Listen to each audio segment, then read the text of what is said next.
आदाब, नमस्कार। मैं अली रजा आबिदी और आप देख रहे हैं मीडिया मंडी।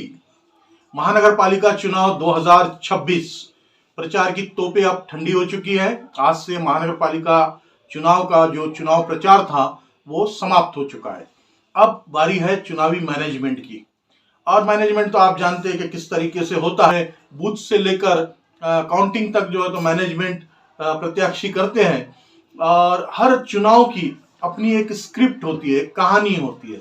महाराष्ट्र में इस बार जो महानगर पालिका चुनाव हो रहे हैं, बड़े इंतजार के बाद हो रहे हैं, तो इसकी भी अपनी एक कहानी है और एक स्क्रिप्ट है जिसका हम आज आपके सामने खास तौर से जिक्र करेंगे। ये स्क्रिप्ट मैं नहीं कहूँगा कि किसने लिखा है, किसने इसे बनाया है, लेकिन एक जो कहानी, एक जो नैरेटिव शुरू हुआ, जिस तरीके का एक नैरेटिव बनाया गया कि हिजाब वाली लड़की मुंबई की महापौर बनेगी या मेयर बनेगी, ये चुनावी नैरेटिव था। ये चुनाव की स्क्रिप्ट यहां से लिखी गई थी। इससे साफ अंदाजा हो रहा था कि इस बार भी पोलराइजेशन एक बहुत बड़े पैमाने पर होगा या किया जाएगा। मैं नहीं कहूंगा कि खास तौर से इसको बात को उछाला गया या मतदाताओं तक पहुंचाया गया कि मुंबई में हिजाब वाली लड़की मेयर बनेगी। इसका संदर्भ इस तरीके से दिया गया, जब ये महानगर पालिका चुनाव की बयार बहने लगी थी, उससे पहले चयन हुआ था जोरान ममदानी साहब का, और इसी को पकड़कर ये बात उछाली गई कि मुंबई की महापौर या मेयर हिजाब वाली लड़की बनेगी। और फिर जैसा होता है, आपको तो पता है कि फिर उससे उस बात को एक उछाल मिलता है, उछाला जाता है, और उसके जवाब में आता है कि मुंबई की मेयर मराठी व्यक्ति बनेगा या मुंबई का मेयर हिंदू बनेगा। इस तरीके से ये नैरेटिव बनाया गया और इससे साफ ये लगता है कि चुनाव को पोलराइज करने की शुरू से कोशिश की गई है। बहरहाल अब ये राजनीति है, हम इसमें नहीं जाएंगे, लेकिन ये चुनाव की खास बात और ये रही कि जो प्रत्याशी रहे उनको बहुत कम समय मिला। और इस बार जो है प्रभाग वाइज चुनाव जो होना था उसको लेकर भी काफी मतदाताओं में भी कंफ्यूजन रहा और जो प्रत्याशी रहे उनमें भी कंफ्यूजन रहा। और इसी के चलते जब ये टिकट बंटवारा का मसला आया तो आपने देखा कि हर पार्टी में, पूरे महाराष्ट्र में हर पार्टी में बड़े पैमाने पर जूतम पैजार देखने को आपको मिली है।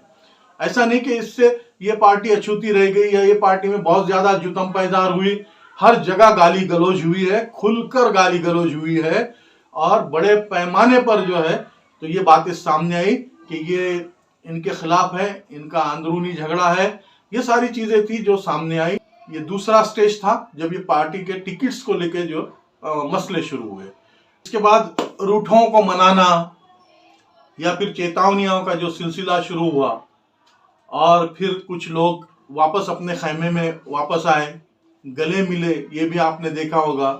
और इसके ऊपर तो कुछ टीवी चैनल्स ने वो भी किया कि इसी को पॉलिटिक्स कहा जाता है कि कल तक तो आप पोस्टर फाड़ रहे थे, पैर के नीचे खुंदल रहे थे, और आज आप एक दूसरे के गलबैया करते हुए प्रचार कर रहे हैं। तो ये चुनाव है, इलेक्शन है, इसमें ये सब चीजें होती रहती है।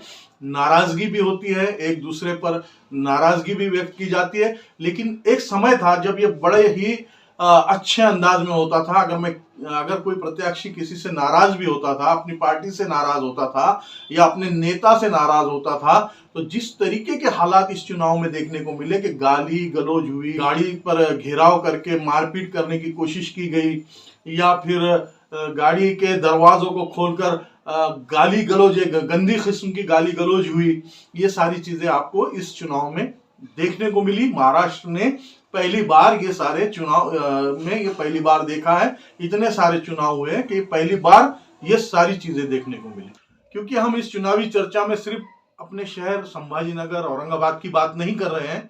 ओवरऑल हम महाराष्ट्र का पूरा एक नजारा या एक चित्र जो है तो आपके सामने रखने की कोशिश कर रहे हैं। बड़े आम अंदाज में हम आपको समझाने की कोशिश कर रहे हैं कि इस इलेक्शन में एक खास बात और रही कि मुद्दों पर किसी भी पार्टी ने ध्यान नहीं दिया और अभी से कुछ मैसेजेस शुरू हो चुके हैं कुछ मैसेजेस कन्वे किए जा रहे हैं। मेरे सूत्रों ने बताया कि भाई वो ठीक है, जो पैनल बना के खड़े हुए थे, पार्टी से नहीं है, कुछ पैनल्स बने हैं, कोई ये है, तो वो एक दूसरे के मैसेज कन्वे कर रहे हैं कि भाई ठीक है, आप मेरा ख्याल रखिए, उनका पैनल का जाने दीजिए, मुझे आप जो है तो वोट दीजिए। इस तरीके के भी मैसेजेस जो है तो कन्वे करने की कोशिश अब शुरू हो चुकी है, मेरे सूत्र बता रहे हैं।